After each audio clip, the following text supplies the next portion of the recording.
Assalamualaikum warahmatullahi wabarakatuh. Kami dari kelompok 1 dari mata kuliah Teknik Temu Kembali Informasi akan menjelaskan tentang web scraper dan untuk isi kelompoknya.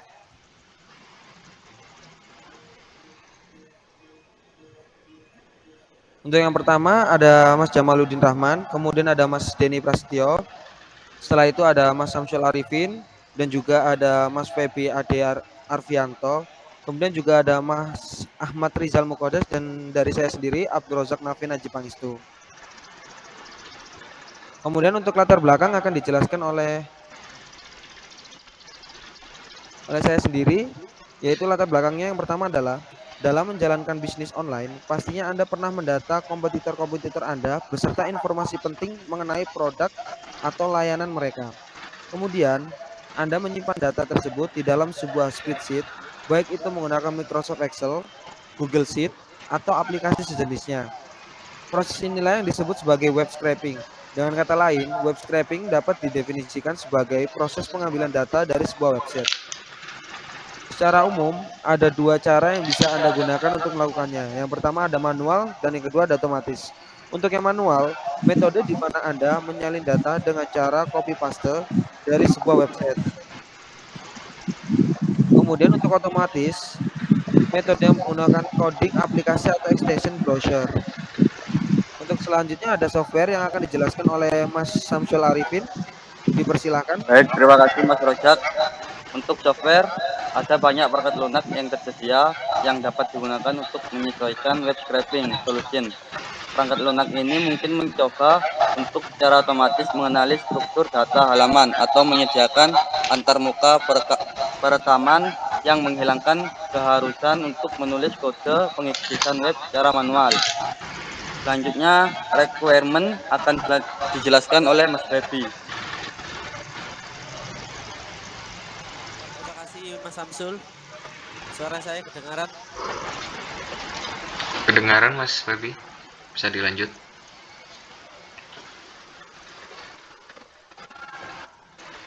requirement pertama yaitu ada Visual Studio Code, alias konteks editor untuk membuat suatu codingan web yang akan dikerjakan. Kedua ada SAM, digunakan untuk menjalankan apa aja dengan localhost.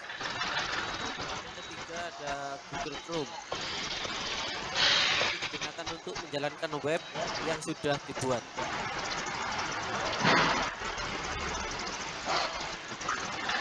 Ya, terima kasih Mas Febi. Di sini saya akan melanjutkan penjelasan untuk mengambil judul lagu. Oke, pertama-tama di tahap awal kita buka aplikasi text editor, yaitu Visual Studio Code, juga bisa yang lain sebenarnya. Cuma yang kita pakai VSC gitu. Bisa di next Mas Rizal. Untuk tahap kedua, kita membuat codingan awal HTML atau sintaks dasarnya yang dimulai dari HTML, head, title, body, dan lain-lain. Oke, bisa di next Mas Rizal. Di sini tahap ketiga, kita membuat isi codingan untuk meng-crawl data dengan menggunakan bahasa PHP. Coba kita jabarkan satu persatu, mulai dari function.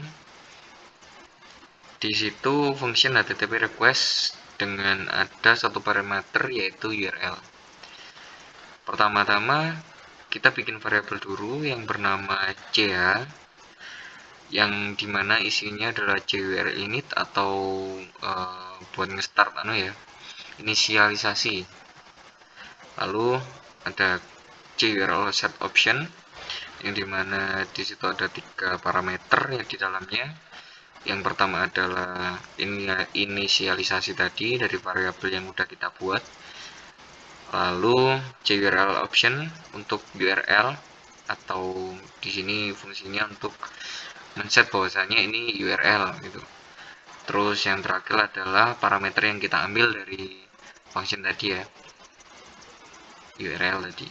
Di situ udah di set sebenarnya, cuma nggak ditampilkan di sini. Lalu selanjutnya ada set option untuk user agent. di sini udah otomatis ya, tinggal copy paste aja dari mungkin lihat tutorial atau dari mana, nggak perlu dibikin susah lah itu.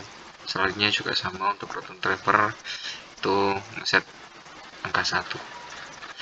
Lalu dilanjutkan kita bikin satu variabel lagi yang bernama output, yang isinya adalah untuk mengeksekusi JURL yang udah kita setting di atas atau udah diinisialisasi di atas.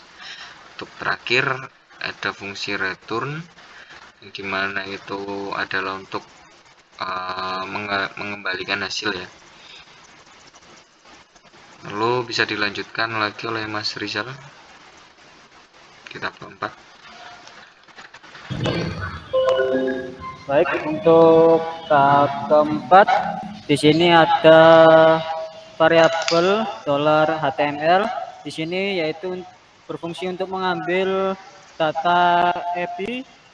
Di sini sih saya mengambil data API dari Wikipedia.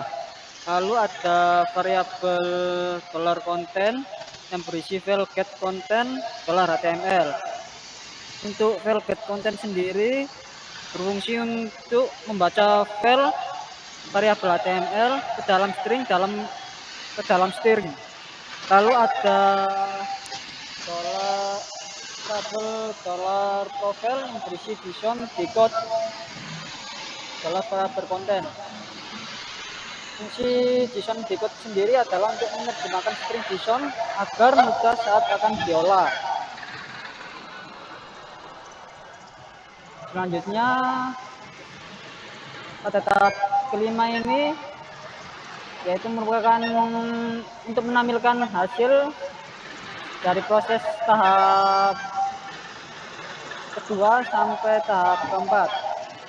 Ini terdapat EcoStyle background color weight, yaitu untuk mengatur background color.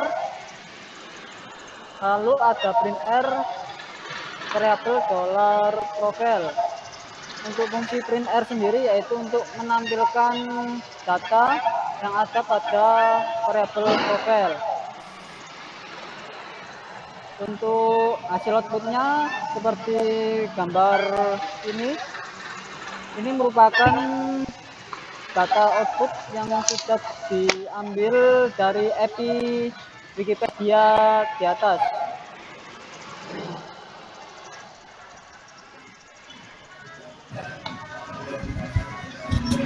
Sekian presentasi dari kami dari kelompok 1. Mohon maaf jika masih banyak yang kurang. Wassalamualaikum warahmatullahi wabarakatuh. Waalaikumsalam Waalaikumsalam warahmatullahi wabarakatuh.